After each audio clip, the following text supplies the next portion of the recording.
परिचय। मेरी कहानी। हाई स्कूल में द्वितीय वर्ष के अंतिम दिन की बात है। मेरे चेहरे पर बेसबॉल का बैट लगा। मेरे क्लासमेट ने इसे तेजी से घुमाया और वह हाथ से छूट गया और हवा में उड़ते हुए मेरी ओर आया। मैं संभलता उससे पहले ही वह मेरी आंखों के बीचों बीच लगा। टक्कर के क्षणों को लेकर मेरी कोई स्मृति नहीं है। बैट इतनी तेजी से मेरे चेहरे पर लगा कि उसने मेरी नाक को खराब करके यू के आकार में कर दिया। इस टक्कर से मेरे दिमाग के कुछ नरम ऊतक उसे मेरी खोपड़ी के भीतर चले गए। एकदम ही मेरे सिर में सूजन उभर गई। एक क्षण से भी कम समय में मेरी नाक टूट चुकी थी, खोपड़ी में हड्डियां टूटी थीं और आंखों के दोनों सॉकेट हिल चुके थे। जब मैंने आंखें खोली तो देखा कि लोग मेरी ओर मदद के लिए भाग रहे थे। मैंने नीचे देखा तो कपड़ों पर लाल धब्बे देखे। मेरे एक क्लासमेट ने अपनी शर्ट निकालकर मुझे दी। मैंने नाक से बह रहे खून को रोकने का प्रयास किया। मैं अचंभित और दुविधा में था। मुझे पता ही नहीं था कि मैं कितने गंभीर रूप से जमी था। मेरे टीचर ने अपनी भुजा मेरे कंधे के नीचे रखी और हमने दूर नर्स के रूम तक चलना शुरू किया। पूरे मैदान को पार करके और पहाड़ी के नीचे नर्स के ऑफिस के लिए वापस स्कूल लौटे। उनके हाथों ने सीधा रखने के लिए मुझे सहारा दिया। हम धीरे धीरे वहां गए। किसी ने महसूस नहीं किया कि हर मिनट कीमती था। जब हम नर्स के कमरे में आए तो नर्स ने मुझसे कई सवाल पूछे। कौन सा वर्ष चल रहा है? मेरा जवाब था 1998 फीट, जबकि वह 2002 का वर्ष था। अमेरिका के राष्ट्रपति कौन हैं? मैंने कहा बिल क्लिंटन, जबकि सही उत्तर था जॉर्ज बुश। आपकी माँ का नाम क्या है? ओह, मैं अचकचा गया। इसमें 10 सेकंड निकल चुके थे। पैटी, मैंने सामान्य तरह से कहा, जबकि मैं यह देख नहीं सका कि मुझे अपनी ही माँ का नाम याद करने में 10 सेकंड लग गए। यही अंतिम प्रश्न मुझे याद है। मेरा शरीर मस्तिष्क की सूजन झेल नहीं सका। एम्बुलेंस के पहले ही मैं होश खो चुका था। कुछ ही मिनट बाद मुझे स्कूल से स्थानीय हॉस्पिटल ले जाया गया। वहां पहुंचने के बाद मेरे शरीर ने धीरे धीरे काम करना बंद कर दिया।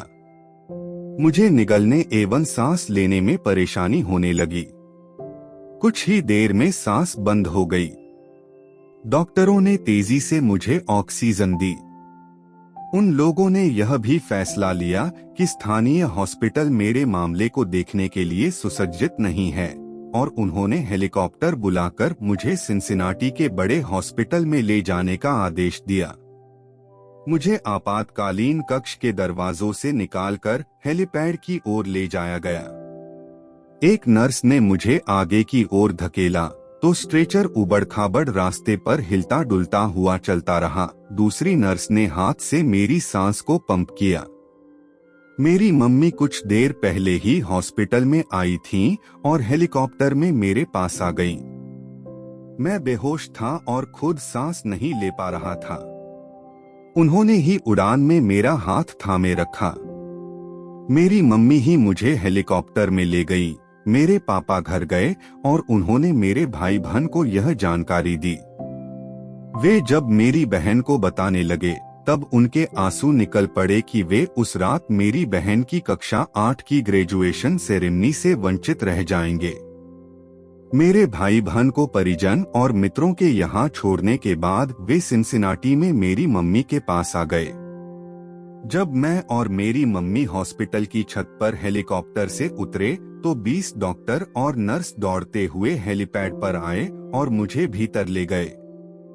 तब तक मस्तिष्क में सूजन इतनी अधिक हो गई थी कि मैं बार बार सदमे के बाद की स्थिति में जकड़ जाता था। मेरी अस्थियों को जोड़ना था, लेकिन सर्जरी की स्थिति नहीं थी।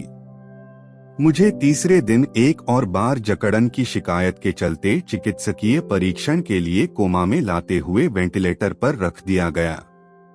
मेरे मम्मी पापा इस हॉस्पिटल से अपरिचित नहीं थे। 10 वर्ष पहले जब मेरी बहन को 3 वर्ष की आयु में ल्यूकेमिया बताया गया था, तब वे इसी इमारत के भूतल पर उसे लाए थे। तब मैं 5 वर्ष का ही था। मेरा भाई 6 माह का ही था। 2.5 वर्ष के कीमोथेरेपी के उपचार व मेरुदंड बोन मैरो की बायोप्सी के बाद मेरी बहन कैंसर से मुक्त हो गई और हंसते खेलते वहां से निकल आई। 10 वर्ष के सामान्य जीवन के बाद मेरे मम्मी पापा उसी जगह अपने एक और बच्चे को लेकर आ गए थे। जब मैं कोमा में चला गया, तब हॉस्पिटल ने एक पादरी और एक सामाजिक कार्यकर्ता को मेरे मम्मी पापा की मदद के लिए भेजा। यह वही पादरी था, वर्ष पूर्व मेरी बहन के भर्ती होने के समय आया था, जो 10 दिन ढल कर रात हो चुकी थी। मुझे कई मशीनें जीवित रख रही थीं। मेरे मम्मी पापा हॉस्पिटल के गद्दों पर कुछ पल के लिए सो जाते थे और थकान के चलते लेट जाते थे, लेकिन चिंता के मारे फिर उठ जाते थे। मेरी मम्मी ने मुझे बाद में बताया, यह मेरे जीवन की सबसे खराब रात थी। मेरी सेहत में सुधार होना, मुझ पर ईश्वर की कृपा हुई और अगले दिन सुबह मेरी सांस लौटी। तब डॉक्टरों ने राहत ली और मुझे कोमा से बाहर निकाल लिया। अंततः जब मुझे होश आया, तो मैंने देखा कि मेरे सूंघने की शक्ति नहीं रही है। तब एक नर्स ने परीक्षण के दौरान मुझसे कहा कि सेब के रस के बॉक्स में जोर से सूंघिए। ऐसा करने से मेरी गंध लेने की शक्ति लौट आई, लेकिन तब सब चकित रह गए कि जैसे ही मैंने सांस लेकर खींची, तो मेरी आंखों के सॉकेट के फ्रैक्चर में तेजी से हवा पहुंचने से मेरी बाईं आंख बाहर आ गई। आंखों का गोल भाग किसी सॉकेट से फूलकर बाहर आ गया था, जिसे खतरनाक ढंग से पलकों और मेरे मस्तिष्क से जुड़ी ऑप्टिक तंत्रिका ने पकड़ रखा था। तब नेत्र विशेषज्ञ ने कहा कि जैसे ही मैं धीरे से सांस छोड़ूंगा, तो आंखें वापस अपनी अवस्था में आ जाएंगी, लेकिन यह कह नहीं सकते कि इसमें कितना समय लग जाएगा। हफ्ते के बाद मेरी शल्यक्रिया होनी थी, जिससे मुझे ठीक होने में कुछ और समय लग जाता। मैं ऐसा लग रहा था मानो बॉक्सिंग के मैच में गलत स्थान पर खड़ा हूं। हम घर लौट आए और मेरी नाक तब भी टूटी हुई थी। चेहरे पर करीब आधा दर्जन अस्थियां टूटी थीं और बाईं आंख फूली हुई। बाद के महीने बहुत कठिन थे। मुझे लगने लगा था कि मेरे जीवन में सब कुछ थम गया है।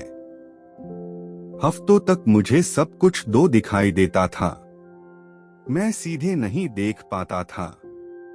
1 माह से अधिक समय लगा, लेकिन मेरी आंख धीरे धीरे ठीक हो गई। मेरे देखने की समस्या को ठीक होने में 8 माह लग गए, तब मैं कार चला सका। शारीरिक उपचार में मुझसे बुनियादी एक्सरसाइज कराई गई, जैसे सीधी लकीर पर चलना। मैं दृढ़ था कि मेरी चोट मुझे अवसाद में न भर दे, लेकिन कुछ पल थे जिसमें मैं निराश होता था, जबकि कुछ में उत्साह से भर जाता था। 1 वर्ष बाद जब मैं बेसबॉल के मैदान पर लौटा, तो यह जानकर मुझे पीड़ा हुई कि कितनी और मेहनत अभी मुझे करनी होगी। यह खेल मेरे जीवन का प्रमुख हिस्सा रहा था। मेरे पापा ने सेंट लुइस कार्डिनल के लिए माइनर लीग बेसबॉल खेला था। मेरा भी सपना इसे पेशेवर तरीके से खेलने का था। महीनों के पुनर्वास के पश्चात मेरी सबसे अधिक इच्छा मैदान पर लौटने की थी, लेकिन बेसबॉल में मेरी वापसी आसान नहीं थी। जब सीजन शुरू हुआ, तो मैं एकमात्र जूनियर था जिसे यूनिवर्सिटी की बेसबॉल टीम से हटा दिया गया था। मुझे हाई स्कूल के द्वितीय वर्ष की टीम के साथ खेलने के लिए जूनियर यूनिवर्सिटी भेजा गया। मैं 4 वर्ष की उम्र से खेल रहा था और एक ऐसा व्यक्ति जिसने अपना पूरा समय और प्रयास किसी खेल में लगाया हो, उसे इस तरह से अलग करना अपमानजनक था। मुझे आज भी वह दिन अच्छी तरह याद है, जब यह हुआ था, मैं अपनी कार में बैठकर रोने लगा और रेडियो को किसी अच्छे गाने के लिए ट्यून करने लगा जो मुझे बेहतर महसूस करा सके। वर्षभर के आत्मसंदेह के बाद मैं यूनिवर्सिटी टीम में सीनियर के रूप में शामिल हो सका, लेकिन मैं मैदान में बहुत ही कम जा सका। कुल मिलाकर हाई स्कूल यूनिवर्सिटी बेसबॉल की मैंने 11 पारियां खेली, जो मुश्किल से किसी एक गेम से थोड़ी सी ज्यादा थीं। हाई स्कूल में मेरे खराब करियर के बाद भी मैं यह विश्वास कर रहा था कि मैं एक महान खिलाड़ी बन सकता हूं। मैं जानता था कि यदि हालात सुधारने हैं तो इसके लिए मुझे ही कोशिश करनी होगी। चोट लगने के 2 वर्ष बाद निर्णायक मोड़ तब आया जब मैं डेनिसन यूनिवर्सिटी से जुड़े कॉलेज में जाने लगा। यह नया आरंभ था।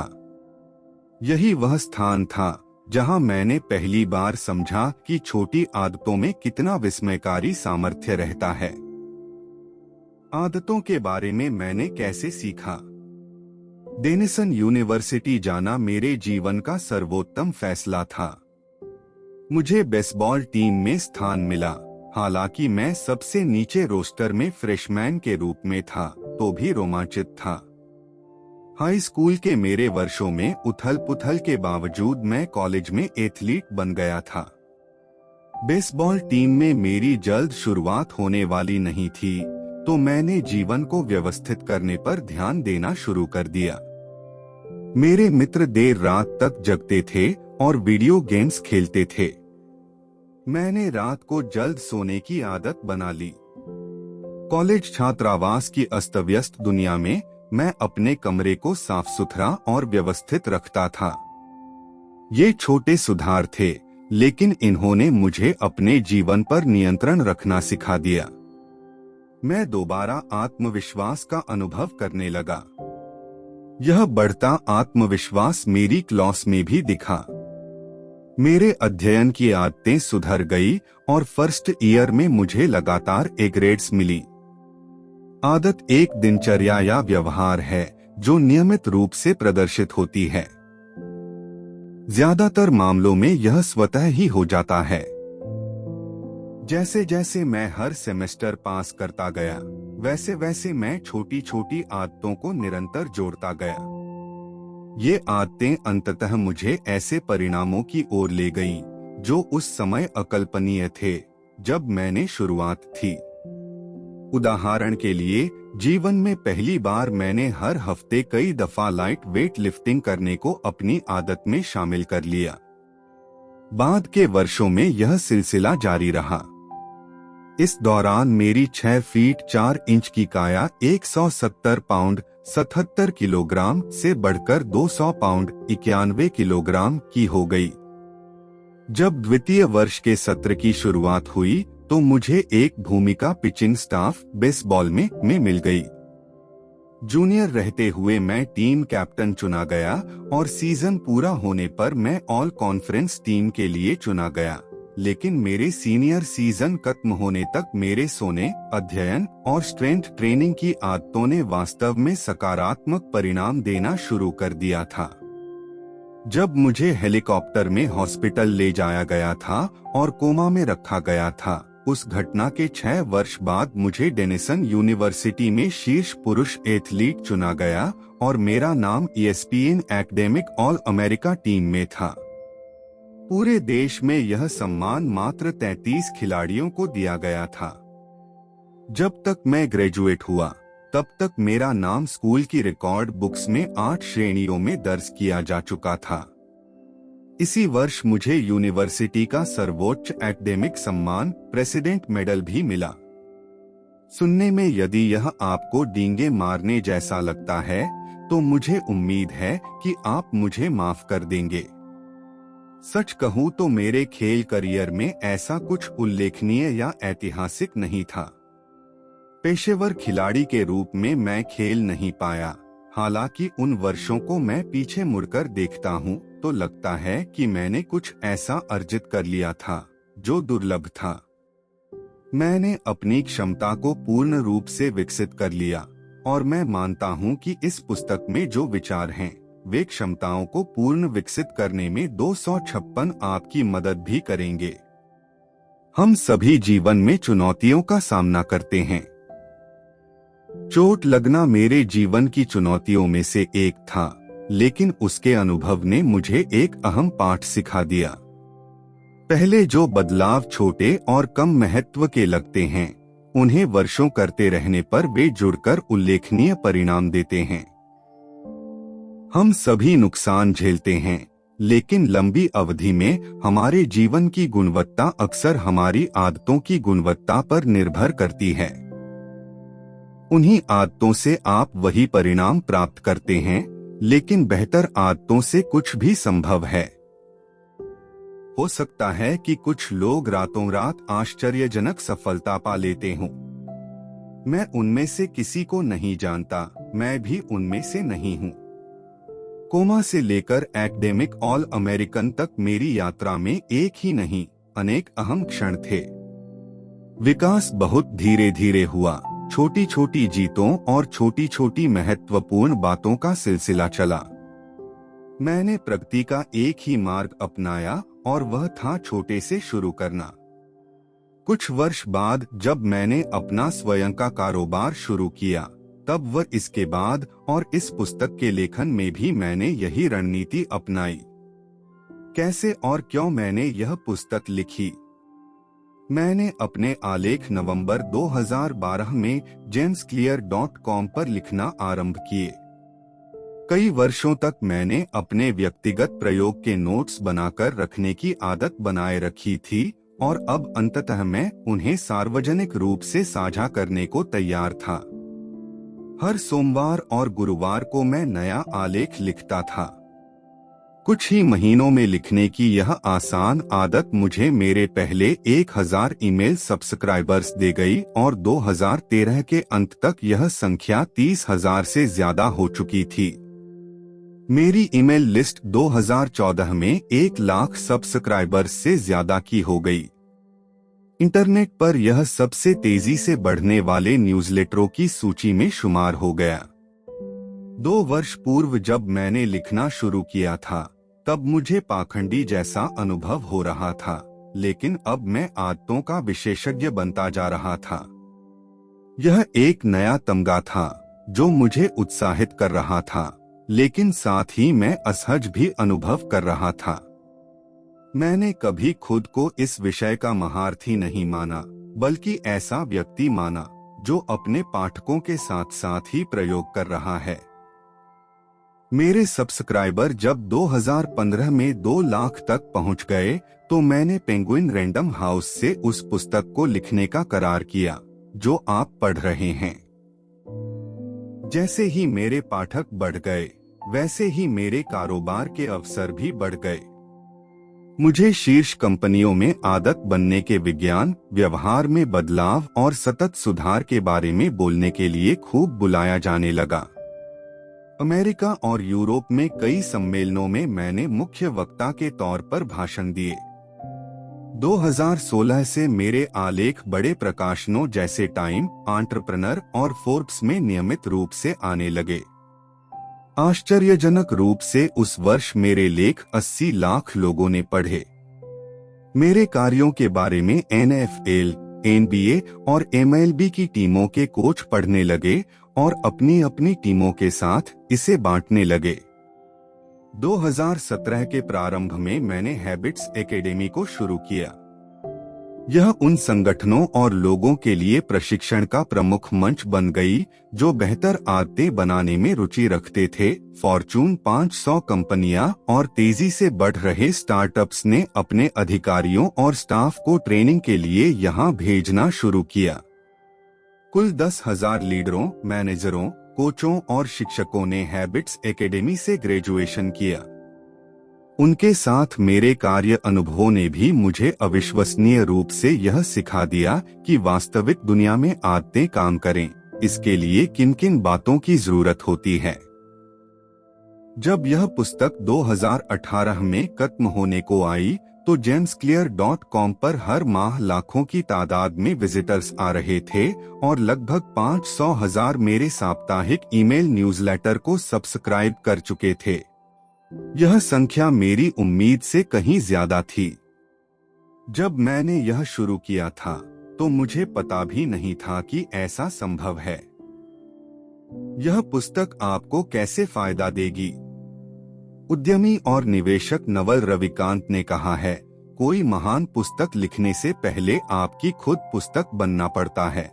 मैंने उन विचारों को जाना जिनका उल्लेख इसमें किया गया है। चोट से बाहर निकलने के लिए मुझे छोटी आदतों पर आश्रित होना पड़ा ताकि जिम में मजबूत हो सकूं, मैं मैदान में अच्छे स्तर का प्रदर्शन कर सकूं, लेखन कार्य कर सकूं, एक सफल कारोबार चलाऊं और सहजता से एक जिम्मेदार नागरिक के रूप में विकसित हो सकूं। छोटी आदतों ने मेरी क्षमताओं को उकेरा और चूंकि आपने यह पुस्तक हाथ में ली है, इसलिए मेरा अनुमान है कि आप भी अपने भीतर निहित क्षमताओं को पूर्ण रूप से विकसित करना चाहेंगे। बाद के पेजों में मैं हर पायदान पर आपको बेहतर आदतें बनाने की योजना बताऊंगा। कुछ दिन या हफ्तों के लिए नहीं, बल्कि जीवन भर के लिए। विज्ञान यद्यपि उन सब बातों को सही मानता है जो मैंने लिखी है, लेकिन फिर भी यह मात्र अकादमिक शोध पत्र नहीं है। यह काम में लागू होने वाला उपयोगी लेखन है। आदतों को कैसे बनाना है और कैसे बदलना है, उसके बारे में आपको व्यावहारिक सलाह दी गई है। मैंने इसके पीछे का विज्ञान भी इस तरीके से समझाया है जिसे समझना और अपनाना आसान है। मैंने जिन क्षेत्रों का वर्णन किया है वे हैं बायोलॉजी, न्यूरोसाइंस, फिलॉसफी, साइकोलॉजी और कई अन्य। ये क्षेत्र कई वर्षों से हमसे करीब से जुड़े हैं। मैंने आपको उन उत्कृष्ट लोगों के विचारों का संकलन दिया है जो लंबे समय से इन पर काम कर रहे हैं। साथ ही वैज्ञानिकों द्वारा हाल ही की गई नई खोजों को भी बताया है। मैं आशा करता हूं कि मेरा योगदान ऐसे विचारों का पता लगाना है जो सबसे ज्यादा महत्व के हों और उनसे इस तरीके से जुड़ा जा सके जो अत्यंत ही सरल हो। इन पन्नों में आपको जो भी अच्छा लगे तो उसका श्रेय आप उन विशेषज्ञों को दे सकते हैं जिन्होंने मुझसे पहले काम किया है। कोई मूर्खतापूर्ण बात लगे तो यह मेरी ओर से की गई गलती मानिए। इस पुस्तक की रीढ़ 4 कदमों की आदतें हैं: संकेत, ललक, प्रतिसाद और पुरस्कार। वही व्यवहार में परिवर्तन के 4 नियम भी हैं जो इन 4 कदमों से निकलते हैं। साइकोलॉजी की पृष्ठभूमि वाले पाठक इन शब्दावलियों को ऑपरेंट कंडीशनिंग सीखने की प्रक्रिया से जान सकते हैं, जिसे सबसे पहले 1930 के दशक में B.F. स्किनर ने उद्दीपन, प्रतिसाद और पुरस्कार के तौर पर प्रतिपादित किया था। संकेत, रूटीन और पुरस्कार के रूप में ये चार्ल्स डुहिग की हाल ही में लिखी पुस्तक द पावर ऑफ हैबिट से चर्चित हुए। व्यवहार के मनोविज्ञान को स्किनर जैसे वैज्ञानिकों ने समझ लिया था कि यदि आप सही तरह से पुरस्कार और दंड देते हैं तो आप लोगों से किसी खास शैली में काम करा सकते हैं, लेकिन स्किनर के मॉडल ने यह बेहतर तरह से समझाया कि बाहरी उकसावे किस तरह से आदतों को प्रभावित करते हैं।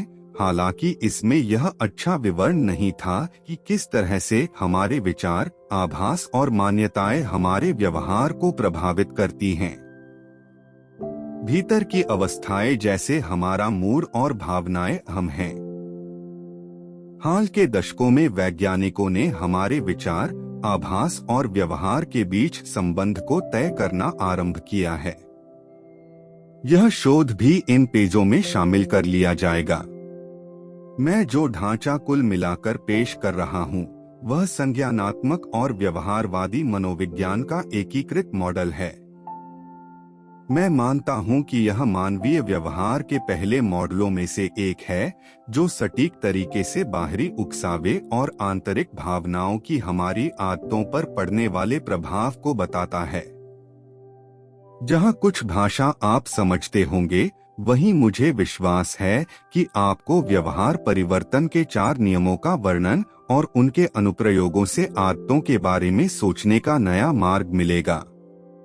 मानवीय व्यवहार हमेशा बदलता रहता है, हर परिस्थिति में, हर पल में, लेकिन यह पुस्तक उस बारे में है जो बदलता नहीं है। यह मानव व्यवहार के मूल सिद्धांतों के बारे में है। ये ऐसे सिद्धांत हैं जिन पर आप वर्षों चल सकते हैं। इन विचारों से आप कारोबार, परिवार और जीवन खड़ा कर सकते हैं। बेहतर आदतें बनाने का कोई एक मार्ग नहीं है, लेकिन यह पुस्तक आपको वह सर्वश्रेष्ठ उपाय बता रही है जो मैं जानता हूँ, एक ऐसा दृष्टिकोण जो प्रभावी रहेगा, जिससे यह फर्क नहीं पड़ेगा कि आप कहां से शुरू करना है या आप क्या बदलना चाहते हैं। मैंने जो तरीके अपनाए वे सभी के लिए प्रासंगिक हैं, जो हर पायदान पर सुधार चाहते हैं, फिर भले ही उनके लक्ष्य सेहत, पैसा, उत्पादकता, संबंधों या इन सभी पर केंद्रित हों। जब तक मानव व्यवहार का प्रश्न है, तब तक यह पुस्तक आपका मार्गदर्शन करेगी।